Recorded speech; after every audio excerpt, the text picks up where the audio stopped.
Okay, are we ready to start? Yeah. Great. So let me just start with greeting all our participants. My name is Anna Vysotskaya, and we are starting today's series of our webinars, how to catch up the revolution in business analytics. And we have today amazing speakers from Italy, Stefano Zambon, Dr. Stefano Zambon, and Dr. Irina Ivashkovskaya. So we will discuss today recent trends in business models and business analytics. I would ask our manager Albina to start sharing the screen. Yes, or Stefano will do that. What was the agreement? Yeah, Stefano, maybe we can start. Can you introduce yourself and tell a few words about your experience and about WICI and about all these contributions just at the very beginning? Sure. And you will need then to share the screen. Okay. So I'm Professor Stefano Zambon. I'm a full professor of accounting and business economics at the University of Ferrara in Italy. Ferrara is in the northeast of Italy. It's an old university. We see our university was founded in 1391, and many years I'm dealing with information that not necessarily financial information, but also all sorts of information like non-financial information, intangibles related information, and sustainability information more recently. I've been working around the world. I've been teaching in universities of 4 continents. I am the standing chair of academic conference in Europe, which takes place annually on intangibles and intellectual capital. And on a more operational aspect, I've been one of the founders and been chair for 4 years of the WICI Global Network, WICI, which means World Intellectual Capital Initiative. WICI, or how we call it, WICI, is a global network dealing with the reporting and the information linked to intangible resources. I think we can have we can go more in depth later on. So I think this is more or less my, in a very short while, my relevant experience. Thank you so much, Stefano. And I guess you now need to share your screen if you are taking this right for you, or you want Albina to do it. Let's start talking, and after I share my screen. Yes, okay. So this is remarkable because we are now trying to understand what's going on in the area of corporate reporting. And there were very interesting new events just recently, last year, and even at the beginning of this year. And of course, it's very valuable to understand why everybody in this world are talking now about the revolution in corporate reporting. And what are the arguments, what are the reasons why we are using this term, the revolution? What are the revolutionary changes? And you are very much experienced in this. You are for many years inside all this. So please, can you just share your personal and very experienced point of view? Thank you. Thank you, Professor Irina. I think it's an important question. What's happening in the accounting and reporting world? For many years, the accounting and reporting world was kind of a tranquil sea. No particular changes. Yes, of course, international accounting standards and so on, but on the whole, no particular changes. In this respect, I would like just to share with you my screen. I would like to show you something I think quite interesting that I found some time ago. Okay, this is basically, as you can see that, I hope, they basically is assets you know, and basically there's a cash, receivables, further down there's inventories, fixtures. So this is basically the assets of a company. So we can read that. Of course, we can't read very easily the numbers because the numbers are expressed in the old money.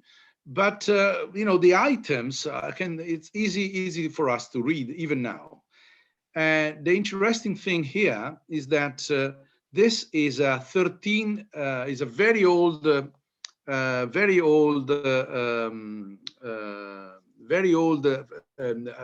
balance sheet.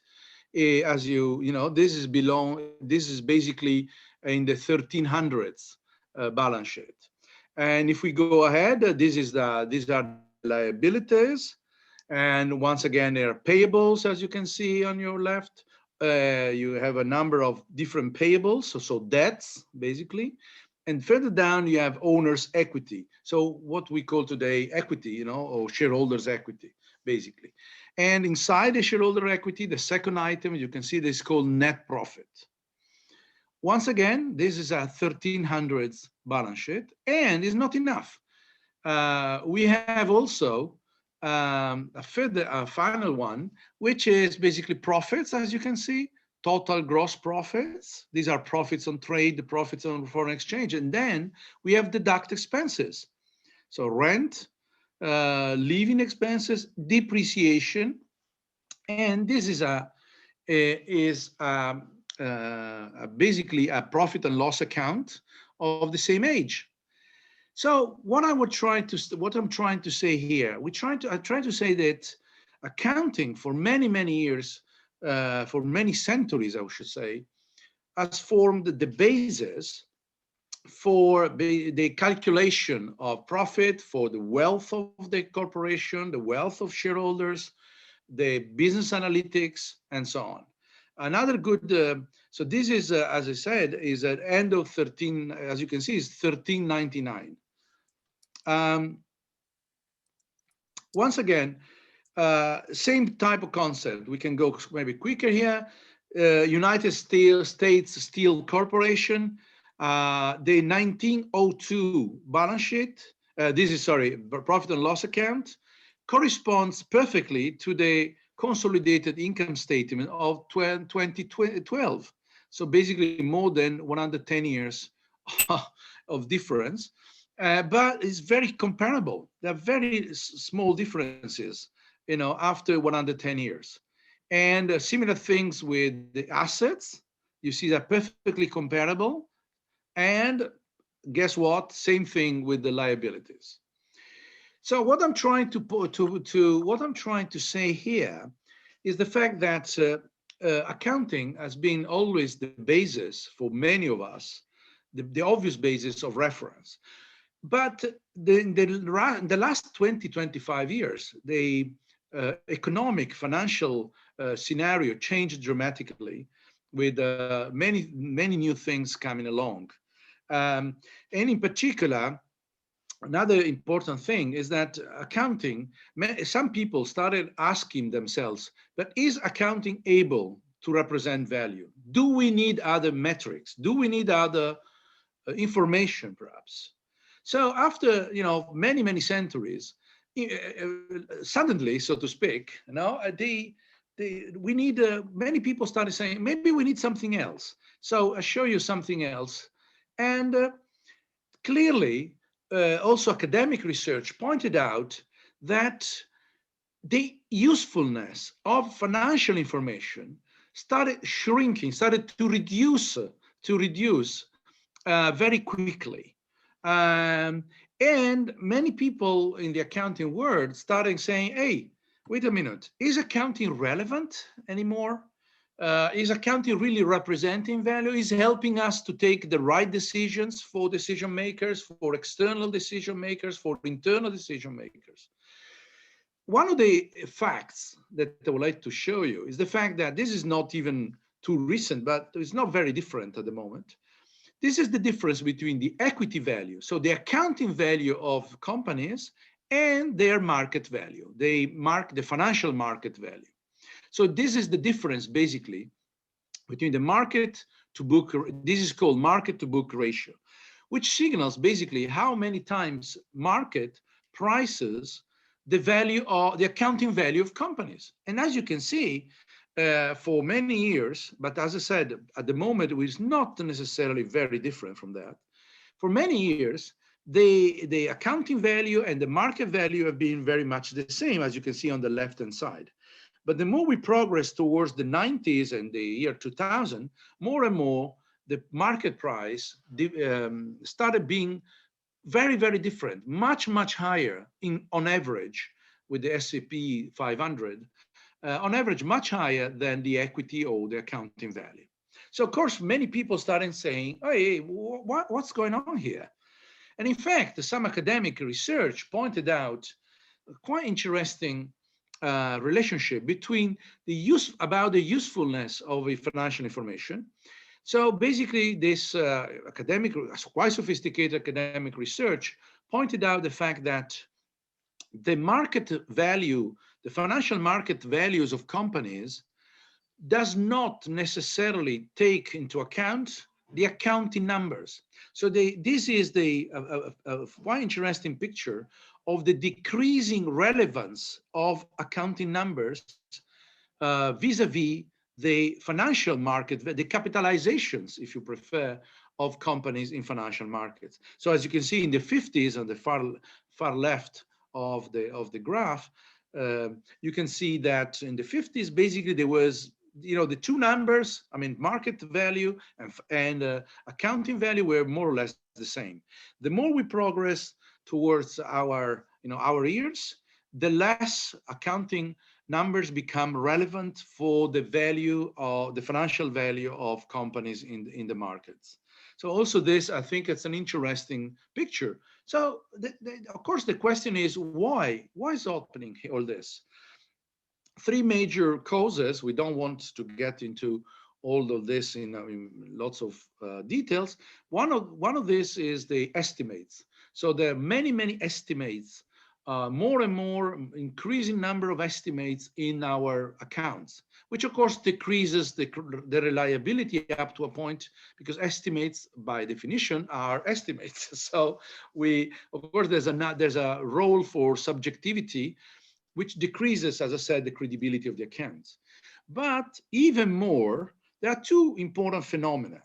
That's the importance of non-accounting events. So events that are not taken into account by our accounts. So for instance, we're going to talk about this in a few seconds, climate change, sustainability, socioeconomic sustainability. And the third important element, which explains what is happening to our old and beloved accounting, are intangibles. So let's talk a bit about this. So estimates, as we said, is very important nowadays, even too much. This is a financial report of General Electric's 2010. Look, in a few lines, how many times they use the term estimate, or improbable, of course. So basically, the revenues are estimated. So shouldn't investor know how much of the General Electric GE total revenues of 150 billion is based on estimates? That's the question many commentators raised. But let's move into climate. I hope it's quite common understanding that climate change is a major challenge for mankind, and not just for accountants, of course. And this is just a picture of what can be the situation in 50 years from now. The dark red is, of course, the areas where the temperature is going to raise by many degrees on average, of course. We're talking about averages, of course, the mean changes in the temperature. And as you can see, for instance, in the Alps, in the summer, it is on the right-hand side, in the Italian Alps, they are very dark red, which means that basically all the snow, all the ice will melt down. And of course, this is also provoked by human factors. This is a quite interesting representation of the role of human factor vis-a-vis the natural factors in changing temperature, in changing the climate. And so, in a sense, this requires a strong answer by all the governments. And so, in the last 25, 30 years, a new approach has been, been proposed, which is basically ESG, which means economic, social, and governance. Environment, social, and governance, which is now quite relevant also for financial markets, which starts from the so-called triple bottom line. So this is the movement and CSR, the corporate social responsibility movements. They provoked, a reflection. They provoked some thinking about a new way to read enterprise action, company action. So company basically has to respect three bottom lines: the economic bottom line, so profit, the social bottom line, and of course the ecological, natural, environmental bottom line. So there are basically, to be sustainable, as you can see in the center, to be sustainable, enterprises, companies have to be respecting the three bottom lines, not only the financial economic one, which we all know, I think. So, for instance, in 2015, the United Nations, where all the countries of the world sit, proposed a very important agenda for 2030, for the year 2030, proposing 17 global objectives. This is called also the agenda of the world. And for the first time, United Nations voted this agenda of the world for 2030 unanimously. It never happened before. It never happened before. So these are basically the 17 global objectives that all of us, companies included, investors, are called upon to respect, to somehow to pursue, to suggest to everybody in their action, of course. And also, of course, the big other institutions like the European Union entered the game, based in Italy. So, of course, European Union for me is an important reference point. So the CSR definition, for instance, corporate social responsibility, in 2011, basically is something about meeting the company's social responsibility in order to integrate social, environmental, ethical, and human rights concern in their business operations. So this was in 2011. And more recently, this is a bit complex, so I apologize, but it's the new vision of the European Union and the European Commission in particular, that in order to contribute, in order to follow, to pursue, and to reach possibly the famous objectives, the sustainability objective, the sustainable development goals objectives to the United Nations, the 17 objectives we just seen, basically what they're doing, what the European Commission wants to do, is to have a contribution by companies and by investors, banks, and insurers.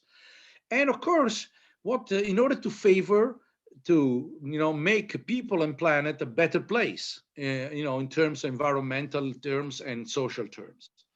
So we don't have the time to go in depth, but they invented in the last 2-3 years, believe me, a very complex mechanism with a legislative support. Is a law. It's not just a vision. Is a law already. Basically, companies have to provide data and strategy about environment and social aspects to investors. Investors provide capital back to companies, considering the impact of companies on environment and society. And to do this, they invented, very complex, as I said, mechanism about sustainable finance, disclosure regulation. They invented a taxonomy to understand what is a green activity, what is a green asset.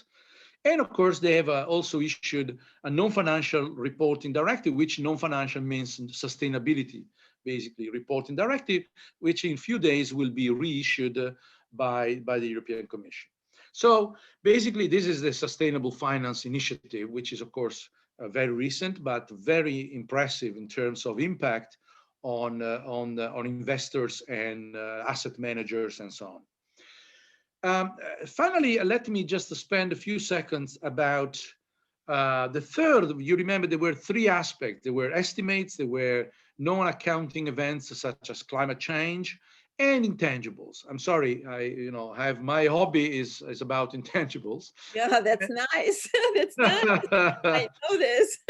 You are And the leader in the world in intangibles initiative, so that's nice. so it's no, I just wanted to be equilibrated because of course I'm in love with intangibles, but I don't want to be exaggerating. So this is a picture of a new capitalism. Basically, this is the picture of the rate of investments in intangibles vis-a-vis rate of investments in tangibles, which means basically in the United States. As you can see, at the beginning of 2000, 1997, 2000, there's been an important inversion of the importance, relevance of intangibles on investments in intangibles vis-a-vis investments in tangibles. This, I call it the new capitalism, because it's a capitalism based on intangibles more and more. Of course, tangible goods are important. Investments in tangible goods are important. That's not the point. The point is about relevance. And as you can see, the relevance of intangibles is becoming much more important. Some of you may think, oh yeah, okay, but this may be United States. This is United Kingdom. As you can see, the red part of the histograms are about investments in intangibles.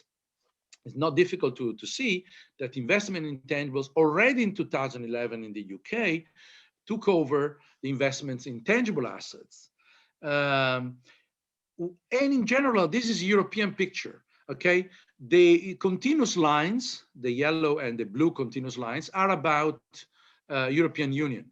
European Union, as you can see, if we make 100 investments made in 1995, you can see in 2014, what is the situation? That investments in intangibles just took over quite largely investments in intangible goods, also in the European Union. These are some specific countries. Intangibles are still in red in these histograms. On the far right, you can see Sweden. And this is referred to 2013, basically 2014. So which is already 7 years ago. So it's easy to think that in the last 7 years, this process accelerated, and in the importance of intangibles vis-a-vis also in the GDP, the national GDPs, has become more and more important. So this is somehow the picture we have to confront with. This is the new reality. It's called intangible-based economy, knowledge-based economy, information-based economy. Of course, all this is basically, we're talking about the same process. Nowadays, we're talking about digitization. Digitization is a mega trend together with climate change. The other one is digitization. But digitization is about intangibles. So it's important that we keep memory about, we keep into account the fact that we're moving into intangibles. A simple financial demonstration of that, three very quick reference is about Instagram. Instagram is very much used, especially by young people, I was going to say. But Instagram, basically, when it was purchased, when it was bought for $1 billion. There was no revenues, no assets, only 12 employees. Nowadays, Instagram basically might be worth about $100 billion, which means, and Instagram is about intangibles. All it is intangibles about that. Further down on the left-hand side, there's a famous statistics by a company called Ocean Tomo. Ocean Tomo is a US-based consulting company which operates in intangibles. And every, about 10 years, 10 years, they calculate the role, the weight of intangibles on the financial market value of companies of the 500, the Standard & Poor's 500 in the United States. And I think you can comment this by yourself. In 75, the weight of intangibles on the financial market values of companies was 17%. Nowadays, it's about 90% on average, which means basically intangibles have took over also in terms of value creation, the importance. If the situation gets even worse, if you look at the right-hand side on the below, right, you're below right, and where basically if you take the 5 biggest companies in the world, which are the usual ones, Amazon, Facebook, and so on, their value is on the Apple, their value on the financial market is $3.5 trillion, which is a huge number, of course. If you look at the account, let's go back to where we started from. If we look at the accounting value of these companies, if you look at the balance sheet, their value is 172 billion, which is still respectable, but nothing to do with 3.5 trillion, which of course is an important element and for consideration. So accounting is still valuable, probably yes, but not as it used to be. So new concepts are being raising, new metrics for new, of course, metrics for new business analytics. This is a 1994 example that was formalized in 1998, but is already in place in 1994. Skandia, that used to be the largest insurance company in Sweden at that time, they were listed both in the Swedish market, financial market, and in New York. And you can see they say why we have a difference between our market value in the financial markets in New York and our accounting value. Why we have that? Because it's not obvious. And they started thinking about a new concept called intellectual capital. You can see there on the top, intellectual capital, because basically we have lots of intangibles as an insurance. Everything is nearly intangibles. We have a few hardware, a little bit of hardware, and of course desks, and a few maybe a little real estate, a few buildings. But the real point of our value creation is about intangibles, intellectual capital. And of course they started to disaggregate the intellectual capital into its components, like human capital, customer capital, organizational capital, and so on.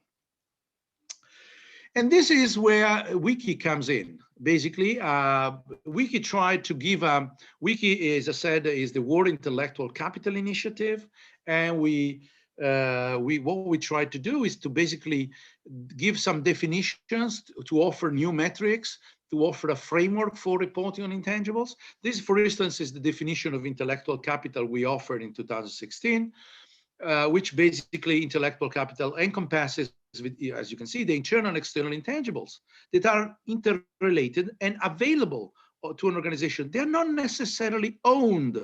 They're not only controlled, they are available. Reputation, take reputation, for instance. Reputation cannot be controlled. You can try to manage reputation, you manage expectations, but you can't control, you don't own the reputation for sure. So that's why we use the term available. So these are intangibles are an intellectual capital is available to an organization, which of course enables this organization to transform a set of tangible financial and human resources into a system capable of pursuing sustainable value creation. So in a sense, as you can see, new concept, this situation of crisis of traditional accounting. I love traditional accounting, don't get me wrong. I teach IFRS, so it's not something we have to, we have not to respect, but of course the situation is changing. So I wonder, maybe I can stop here after. It's a long answer for a short question, Irina. Sorry about that. Oh, thank you so much. But now we are starting receiving some questions. I guess we should wait for a while again because we've got just one question and they are coming. But I also want to push you forward because as we are now in a new capitalism. You called it new, right? Can I say that this is new capitalism because it's almost without capital in terms of the accounting in terms of reporting. So we don't see the background of the competition in the balance sheet, in other financial reports. That's first important point. At the same time, Absolutely. you were talking about the sustainability goals, and that means we are now in regenerative economy. And in finance, people are also talking now about the regenerative finance. So, and there is a question, what accountants, if they can, what accountants can do nowadays? No capitals, capitalism without capitals in the reports, regenerative finance, sustainability finance, very, very new approaches to run business models and to organize all the communications with the suppliers, with the customers, with the employees, so on and so forth, all these ESG approaches. And for our audience, I would like to mention that we will be discussing ESG in details in May. And we'll be talking about the country spots at the beginning of June. Today, this is the first webinar in this series. So, and I wonder whether accountants can do anything. What are they doing now? What are the very last events in this field? Because no capitals and regenerative and sustainability pressures. So what's going on? A lot. Let me start by answer you that I believe that is not a joke. I believe that accountants can save the world, in a sense that That's true. Accountant can contribute a quite long deal to save the world. It sounds a little bit like a joke, but it's not a joke. I'm dead serious on that, because I think that we have a problem here. Whichever regime you want to take, ESG, sustainable investments, intangibles, you need information. And accountants can be trained or retrained, perhaps. They can study the new information we need. So of course, financial information will be always relevant. We're not going to throw away, the baby with the bath water. But what we want to do is to enlarge the competences of accountants. They must understand that financial accounting is relevant, but is not enough. Also, the management accountants have the same problem. We need to get into a new world with new metrics, new way of reasoning. Capital, thank you, Irina, for that. Capital is a key word, because capital, so far, we always thought about financial capital. We didn't have even the need to say financial. It was the capital. Yes. Karl Marx Yes. told to us. Okay, I graduated, in my youth, I graduated Moscow State University, and I've got the diploma in political economy. That means we were discussing and we were learning, we were studying Karl Marx conception. It was very logic, but of course it was very specific. So that's, by the way, capital, yes, means always money. So money is about money. Yeah, sure, absolutely. It's still the same thing. It's still exactly. the same, The point is capital means resources. Yeah. And nowadays there's a strong tendency to understand, to interpret capital as resources that are available to companies. You remember the definition of intellectual capital of you a few minutes ago. So, for instance, human capital is a resource, and of course, it's a capital of the company. The organization itself, the way the organization works, is a capital to the company. Of course, the relational capital, so the relationships, the customer relationships, the relationship with the territories are capital to the company. The natural capital, of course, every company, all of us, we exploit the natural capital. We need natural capital to survive. We can't breathe. We can't survive without breathing. So, in a sense, I think the accountants, coming back to your question, Irina, the accountants have to enlarge their perspectives. Of course, knowing the double entry bookkeeping is still a good one, but is not enough. Is not enough. If we want to have an impact on the change of the world and in changing the companies, make them profitable in the long term, because that is the challenge, not the short term, it's the medium long term. And then you have to take into account all the capitals a company uses. You have to take into account the fact that the sustainable value creation requires also respect for the environment and society. It requires the understanding of the management of other capitals, not only financial capital, which of course is is impacting already many of the accounting bodies. IFRS, as the IFRS Foundation, within which there is the ISB, for instance, has already announced there will be a special standard setting body that will be called the Sustainability Standards Board. We have the Value Reporting Foundation, which is basically about integrated reporting and some standards of new information at the industry level. So the panorama, the landscape is changing dramatically, very, very quickly. And this poses a challenges to accountants. Can accountants save the world really? How we can do that? How we need to study and to train, to be trained in a new phase, in a new economy, and also get to understand that double entry is important. Nobody's against double entry, of course. I'm Italian. We invented double entry. I can't be against double entry by definition. But the important thing is that we need to completely change the perspective and enrich our competences. And that's why the new business analytics is becoming so important in this new world. Well, thank you so much. I would like to say that this is like a bridge for some questions. And we've got some questions. And I would like Anna, please, can you help us with the organization of these questions and answers? Right, sure.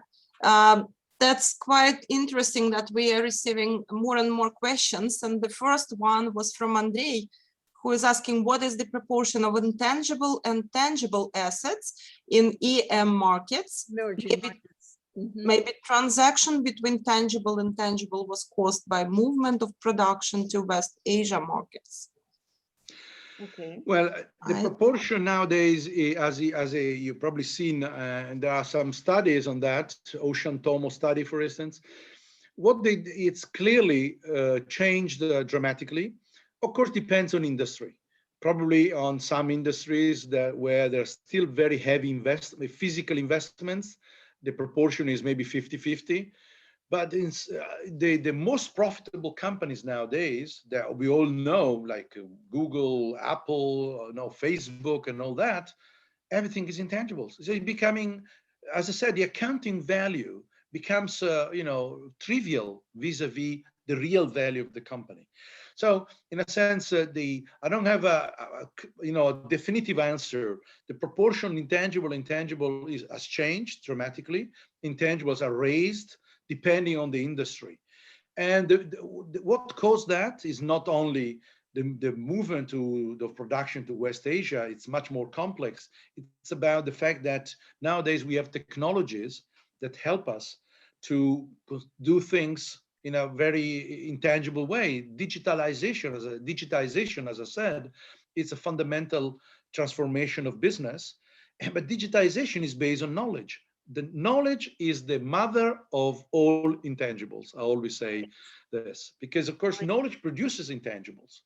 And so I think it's a much more complex phenomena than the one in the question. Thank you so much. I would also add a little bit saying that, of course, on average in emerging markets, that proportion is much lower. It's clear. Of course, I also will join your answer that it very much depends on the nature of the industry. But what's really interesting in that question made by Andrei Pustovalov, he is asking, because many factories were moved to emerging markets, to developing countries. So in the European or in US economy, in developed economies, the tangible proportion decreased, of course. And yeah, he is right, but that's a trend. It always happens between the developed and underdeveloped regions. But of course, we need to understand that emerging markets, they are also very different. And there is a group of fast growing companies, and we've got additional question from Joseph Nankentra, and he asked whether we think, all professors here, that the intangible investments will be also very fast increasing in emerging markets. What would you say, Stefano? Yeah, why not? Irina, I think it's an easy prediction in a sense that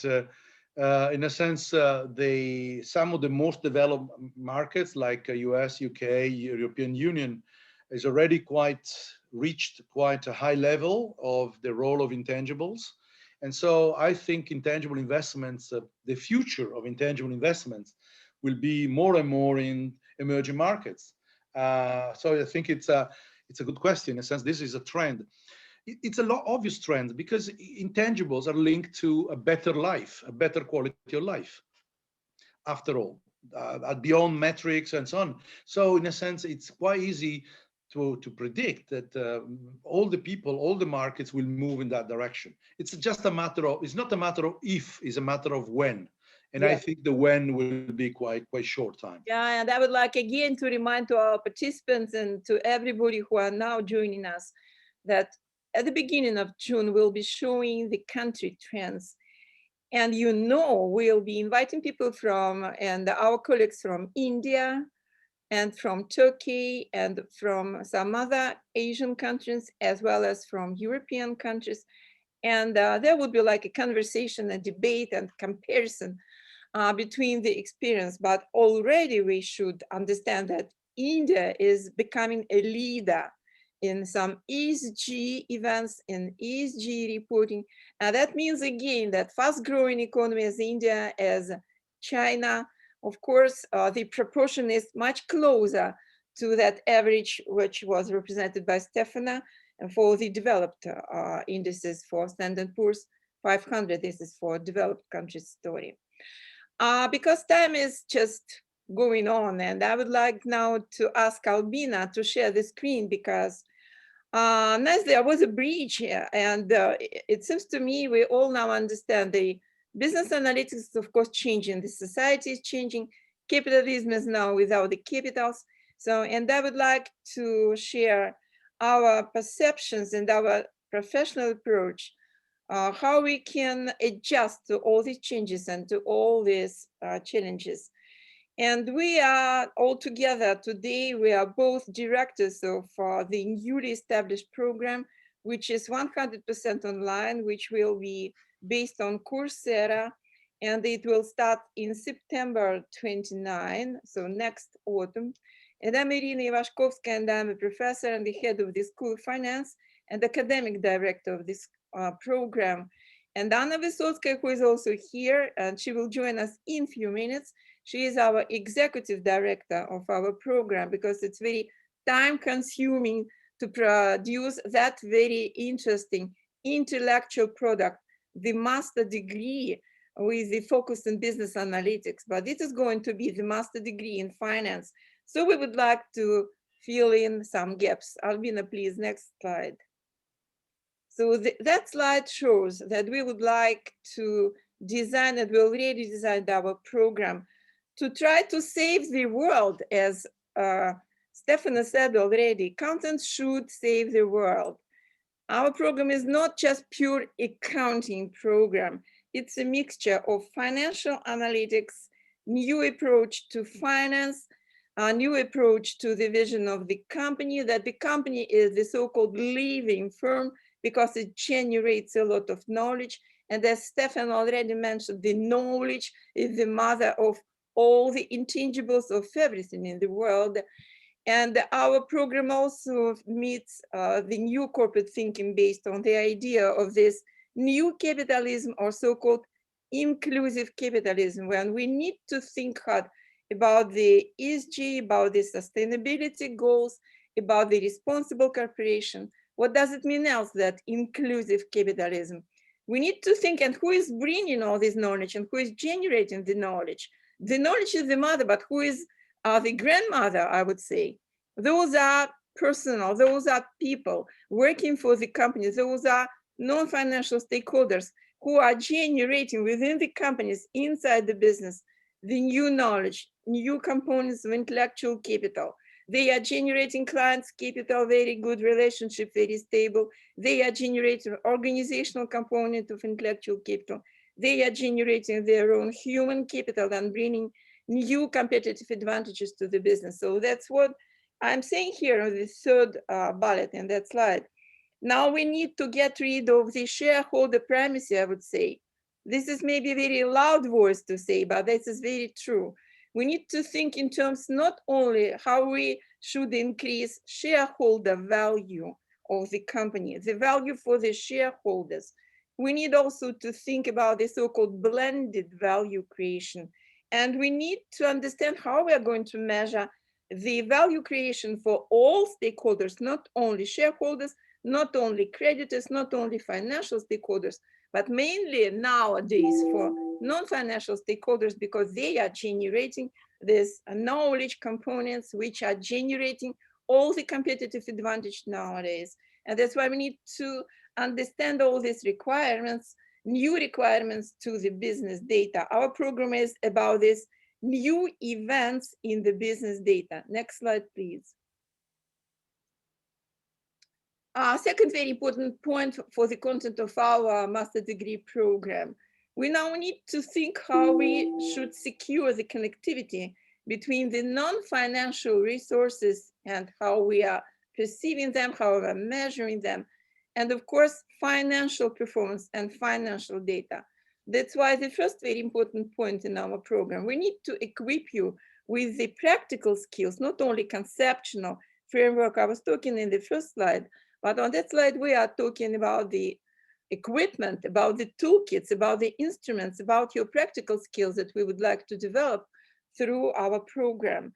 And at first, we need to understand new approaches and new measures, how we will bridge pre-financial data, which is non-financial data, with the forecasts of financial performance and forecasts of financial results of any company in the world, in developed world, in emerging markets as well, of course. Next very important point, we need to understand, of course, that, go back please to the previous slide, Albina. And we need to understand the relative performance of all these non-financial capitals because they are very much dependable on the industry nature and how we should adjust all these metrics, all the tools, all the measurements to the industry profile and how we should report about them. So in our next webinars within this series, I think we'll be talking more about this value added reporting or even about the value reporting itself. So this is about the skills we are focused in our program. Next slide, please, Albina.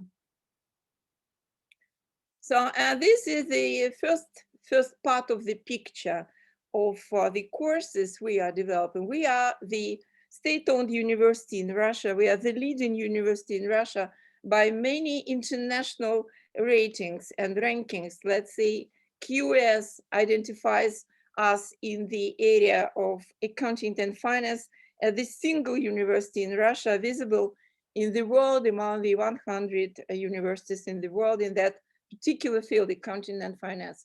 So according to our perception and according to our standards of education in master degree in finance, and we are master degree in science of finance, but with the focus on business analytics, we need the foundations for the very important thinking, risk-return trade-off. We need to understand that risk-return mode of thinking, because this is the background to understand the value of the company and all the value drivers and how these different types of capitals, financial capitals, all non-financial capitals, how they can contribute to the value creation. And we need to understand that's why I'm putting here value-based framework for the applied research for business analytics. To our mind, that set of core courses professional and the foundational courses will provide that value-based foundation and value-based mode of thinking. We, of course, are running the research workshops And we will be discussing very selected topics in strategic finance in our research workshop number 1. The research workshop number 2 will be about value reporting or strategic business reporting, all new events and all new empirical studies, conceptual studies in that very new, very fresh field. And finally, of course, when we are talking about the analytics, business analytics, we cannot escape the technical instruments, modern technical instruments. And it means that we need also to discuss the application of data-driven analytics, all these specific technologies to specific problems in business analytics applied to very new nature of the data we were talking about today. Next slide, please. We also, of course, have very focused courses. These are the electives in our program, and each student has to elect just to choose 5 to 6 courses out of all these 11. In bold letters, you see here the courses which will be done by industry experts, not by us, not by people from academia. And again, I'm reminding you that upon the completion of the program, you will get the master degree, diploma, Master of Science in Finance, and with the major in business analytics. Next, please, Albina. In our program, we have 2 different tracks, 2 different specializations. One is about the value-based business analytics, and the other one about strategic business reporting. And each student should choose only one specialization, just some elective courses which fits to the nature and the goal of one or the second specialization. There would be specific projects adjusted to the nature of the specialization. And during the degree program, the student should complete 2 applied research projects within his or her specialization, under the supervision not only of people from the university, from the academia itself, but also from industry. And of course, we also introduce, very interesting to our mind, the event like virtual labs with international experts. They will be direct webinars as we are running now, with the details adjusted to the specialization. Next, please. According to the Russian legislation, the master degree should last for 2 years, 3 semesters of study, and the last semester, the 4th one, is to make your graduation paper. And I already talked about the virtual labs. I would like to put your attention now to underline your attention, to focus it on that slide, because we are Russian university, and this is our program. But we want it to become the global-based program. The global scope of the program is based on, first, on these virtual labs. You can see here very few examples about the virtual labs in the program. Within the first specialization, you see 2 companies that are going to participate in the labs. You see one of the company is about sustainable finance. Another one is about technological startups and how they should be valued and how we should organize this value-based approach to understand which one is performing better. And we are now talking to the International Investment Bank, Lincoln International, who participates in our activities in the School of Finance in the offline programs, a master degree as well. We are now discussing with them the opportunity to open virtual lab under their label with the experts from Lincoln International. And within the second specialization, you see Stefano Zambon kindly supported our idea to run in the first year and the second year the virtual lab on behalf of his very well-known network, which is WICI International. And we are now negotiating and discussing the possible participation in the virtual lab by Namrata Rana. This is the lady who works in Futurescape company in India, and she is specializing in ESG reporting in all these ESG events in India, and she is among the leaders in India between this in this field.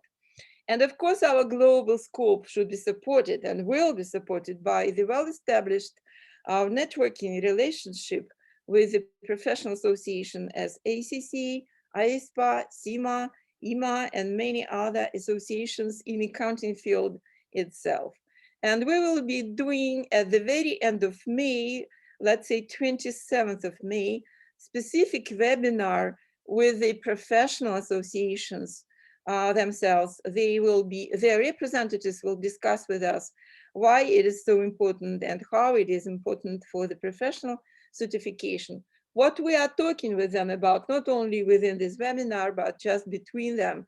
We are now discussing with them the opportunity to get the certification, not only for different subjects, for different courses. In our offline programs, we have already this certification for specific separate courses, but we are also discussing possible certification for the overall track, for the overall specialization. Next, please, Albina. Thank you very much. And that slide, I would like also just to show you very briefly that I was talking about the projects. They would be made in teams. So this is team working activity, and team-based term paper will be the result, the product of these team-based projects. Within different specialization would be different topics. We already agreed with many companies. Let's say this BKS, this is investment Russian company, and they are specializing also in digitalization and how it should be applied in financial management practices. And the credit rating agency, which is now in Russia, the major agency for ESG rankings of the companies, of the businesses. And we also are negotiating with Laura Girella. She is Italian. She also works in Italy, and she combines her work in Italy with the position in International Integrated Reporting Committee, which is a regulatory committee in the area of non-financial reporting. We will be discussing this in our next webinars. We also agree, we have also cooperation with Natalie Tatiana Churik from United States, Northern Illinois University. She is an accountant and auditor, and she agreed also to be an expert in one of the projects within the specialization number 2. And the next slide, please. And up to that point, I'm just giving the floor to Anna Vysotskaya, and Albina, please switch off the screen. Anna, thank you very much. Introduce yourself. Thank you, Irina. Anna is our executive director, but she is an associate professor in accounting and reporting. She is a Russian representative for Russia in the European Accounting Association. So that's really important. And she joined us recently, just this summer, last summer, but you know, she is very active, and I really want her to present a few steps in our program. Okay. She is coordinating them. Thank you very much, Professor Irina, for such amazing introduction. Well, I believe you can see my screen, yes. Right? Yes. Okay, very good. So yeah, I would like once again to thank all of the attendees for for joining us today, and continuing our presentation of our brand new program, online program. I would like to announce exciting news that we are going to start open courses at Coursera as recent as this April. So this will be done quite shortly, and if you search for our courses, which are part of our open specialization, you will be able to find our online courses, which are absolutely free and which will be available once again just in April.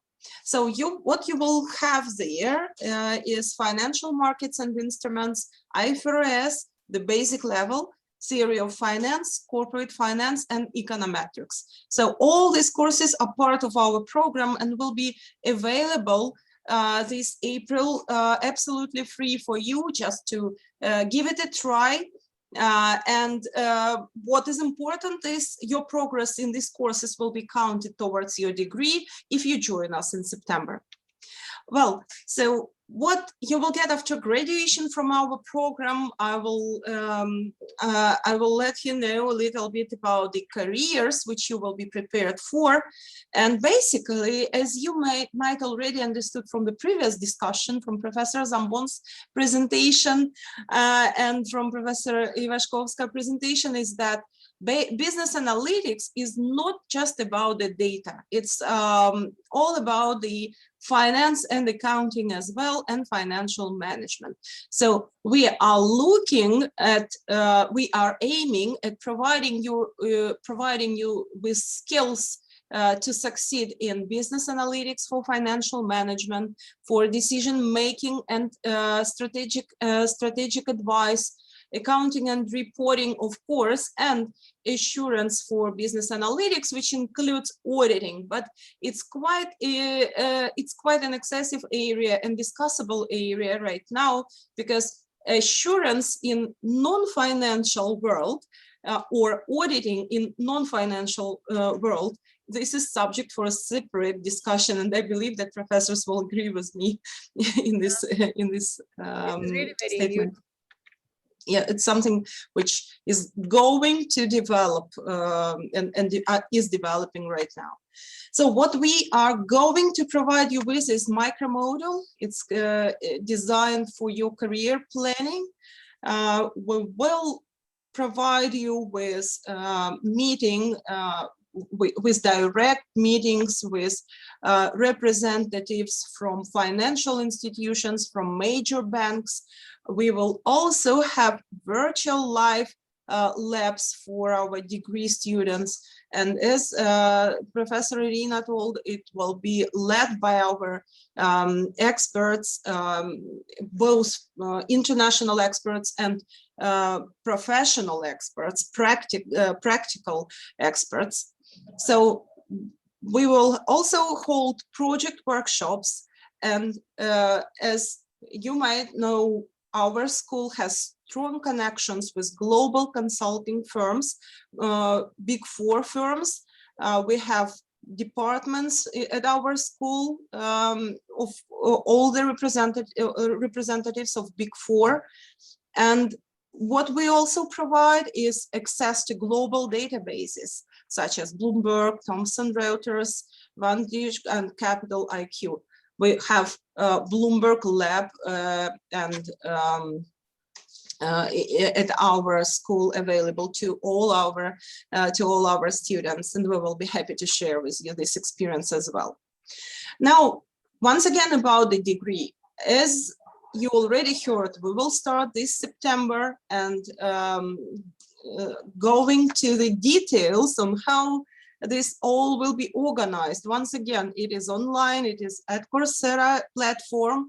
The payment is expected to be equivalent to $16,000 for 2 years for the whole program, but it can be divided into 4 payments, and we have scholarships up to 35% available to our applicants. If you are interested in whether you are eligible for the scholarship, you might contact our program manager, Albina, who is also here today with us. Just show up, Albina, please. Show up. Yeah. She's here. Yes, I'm here. Yeah. I'm here. I'm listening. Okay. And all the questions you can also ask me through the email and about our program. And also all the questions, all the, I don't know, maybe you would like to talk a one-to-one session. We're also open for this kind of connection with you in any time. Right, I was going to announce that you can schedule the portfolio meeting with us. And the basic requirements on how to join us is a bachelor degree and portfolio, just two requirements, two important requirements. We are not looking at your GPA or at your background. I noticed that there was a question about the background in physics, so I must say that it is not important where you come from, what was your experience beforehand. We are looking at this extensive experience which you have, and it will make our program even more interesting because we will be looking at your expertise from various fields as well. So once again, bachelor degree and portfolio. About the portfolio, it's almost like at all international programs, the same requirements, but what will add value to your portfolio is online courses, certificates, maybe some professional exams if you have already passed them, publications, and of course, evidence that you know English language because we are teaching in English. The program is fully in English. Here are some admission criteria which you can orient on when preparing your portfolio or when discussing with our admissions team. And I would like to introduce you our team and invite you to our next webinar, which we will hold on April 19. This will be technical admissions webinar, and we will discuss on how to write strong essay, how to understand the interview progress, and how to benefit, how to succeed in applying to our program. And also stay tuned with our Facebook and Telegram pages. We will be happy to have you there. Thank you. Thank you, Anna, very much for this very valuable piece of our presentation. And we still have some questions that we didn't answer because we didn't have enough time, but I would like to focus your attention, guys, from accounting, because you see, there is a very interesting question, Right. How we can differ intangibles from simple speculations. Interesting. Okay, do we have any devices to differentiate them? What people from accounting side think? You want what? The speculation goes away. A difference persistent in time doesn't go away. So maybe that might be, if you want to. So along the years, of course, you can distinguish it. I don't have at the moment the magic wand to distinguish exactly in this very moment between the two, but clearly the market prices some resources that are not in the balance sheet. That I think it's important to understand, and of course the markets are also about speculation. That's a new that's not a new thing, but we can distinguish this quite clearly if you just start having a temporal window which is long enough to you can somehow arrive at the measure of what is the real value of the company independently from speculation. I think that is possible, not necessarily in the short term. There is also a very interesting question again to people from accounting, I guess, because we are asked, in a high-tech company, how should we internally report and justify the increasing R&D costs when they have not yet resulted in some patents in some particular product? Well, do we have any advices? The advice is that you need a number of indicators that probably technological company, pharmaceutical companies already have. I mean, the problem is an old problem for technology-based companies, because of course, how much they want to invest in R&D without knowing which could be the result. It's of course a very old problem. So to some extent, I think it can be addressed by using non-financial metrics, because of course, it's difficult to translate everything into financial, especially if we're talking about innovation.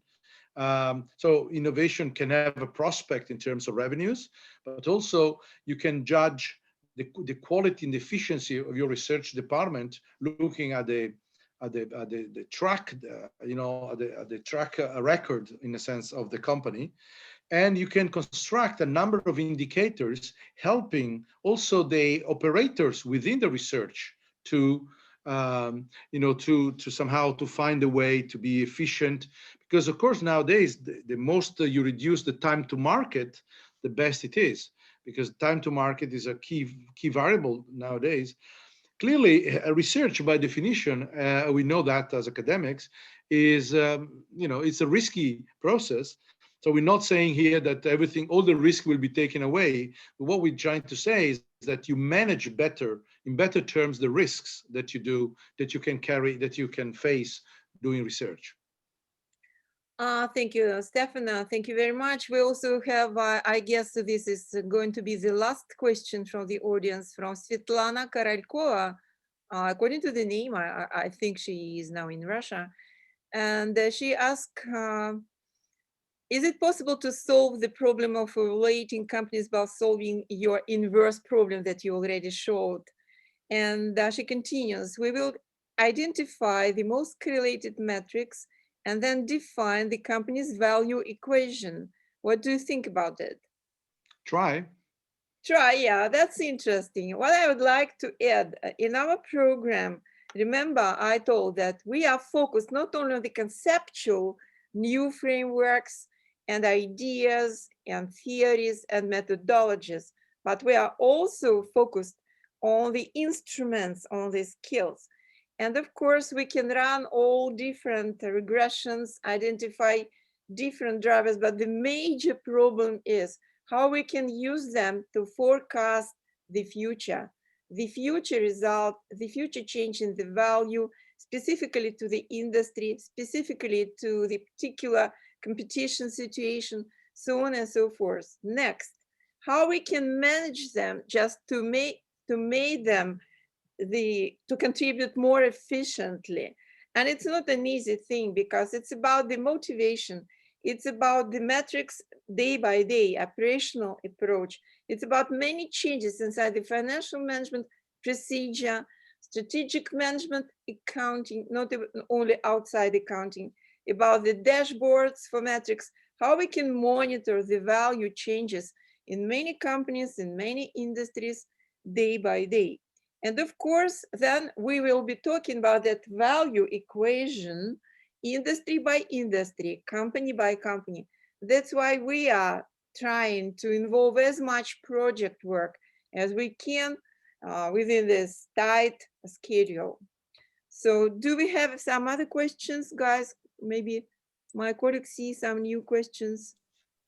I think that we got some questions about the sharing the details, the materials, and yes, we will share that. And also, there was a question about the tech company setting. Not already answered. How Okay. should we internally report? Was that the question which we answered? Now, can I add something on this? Yes. Yeah.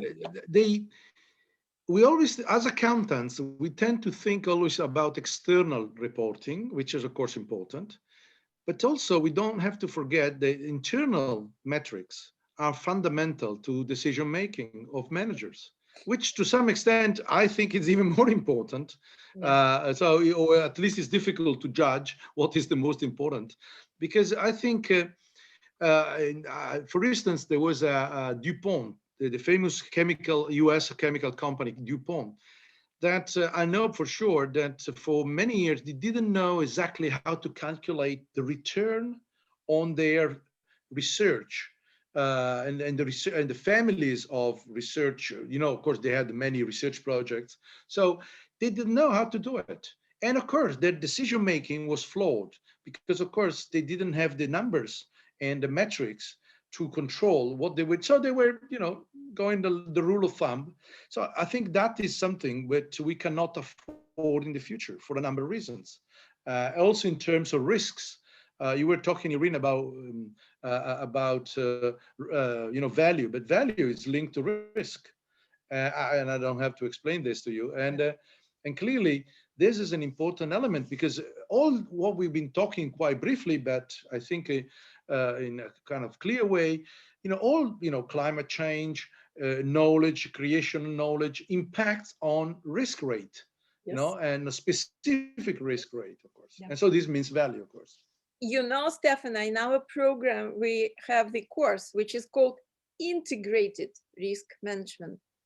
It's our vision, Yeah. how we should treat multiple capitals, financial, non-financial, and multiple sets of risk drivers just in one bottle. Just how we should combine them, Okay. how we should monitor all these risk factors. Again, it's about internal metrics. You're totally right saying that maybe this internal management accounting is now becoming more valuable for business than this outside reporting. The value Absolutely. reporting first should be internally made for top managers, for board of directors, for everybody who is trying to think hard how to be more wealthy in the nearest future, just internally, and then just report to the public. They, of course, are related, but the most important thing is to have all these metrics to monitor the procedures, because if you do it just once a year as public reports, you will miss a lot. So you need it on everyday basis, even on this dashboard, just instantly, something which is really very important, very critical for your particular company. And remember, we are talking about the value metrics, not just some coefficients, not just some very simplistic measures, but about value metrics, how we should relate them or correlate them to the value creation. That's why when Svetlana asked us, what about running some regression and trying to find some factors and then build the equation, she was really right. We need this equation every day, or at least a week. So it seems to me our time is already expired. So it was very nice conversation. Thank you very much, Stefano. You are always very cooperative with the School of Finance. We have very strong relationship for many years. And after COVID-19 disappears, we'll be happy to meet in a live format. Of course, you are very welcome to come. Of course, you are very welcome to teach. Of course, you are very welcome to participate in many activities in our school. You've been many times, but you are still very welcome. Next, I would like to say thank you very much to our executive director, to Anna, who is now coordinating and monitoring everything which concerns all these admission questions. It's a mess. It's many different communications with many participants who are already staying in line to understand their portfolio, to understand how we will perceive their portfolio.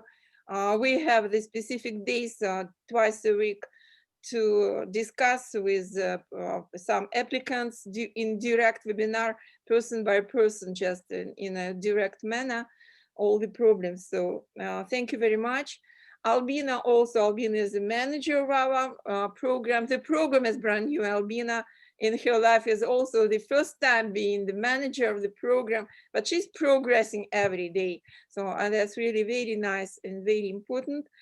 And I again would like to invite everybody to the admission webinar we have every month, and the nearest one will be just in few days, 19th April. We are also inviting you to the second webinar, which is on 14th of May, when Stefano will invite his colleagues from different Asian countries. We'll be discussing mostly ESG problems, ESG framework as one of the frameworks in value reporting, non-financial reporting. We are also inviting you at the very end of May to the specific webinar Anna is organizing with the professional international associations in the field, ACC, AISPA, ASIMA, many people will be involved. And at the beginning of June, there would be the third webinar in our series that Stefano introduced for us kindly, and it would be on country sports. So of course you are very welcome to write us, to call us, to get us through any just technical advice you want, any network. So we will be really happy to share all materials and all slides and answer all your questions. Thank you very much to everybody. Thank you for this awesome conversation. Thank Thank you, you. Irina, for organizing all of us right now. Thank you very much. Hope See you to next see time. many of the participants back in our webinars and in this face-to-face conversation about their portfolio, about their possible admission to our program. Right, you can join us at any social network we have shared with you. I think Albina will send once again the links to join us. And Yes, we will be happy to meet you again. Thank you once again. Thank and you. Bye-bye. Thank Bye. you. Thank you very Goodbye. much for joining us today. And we will share with you this video, and also we will contact with you by emails. Thank you. Thank Thank you. you.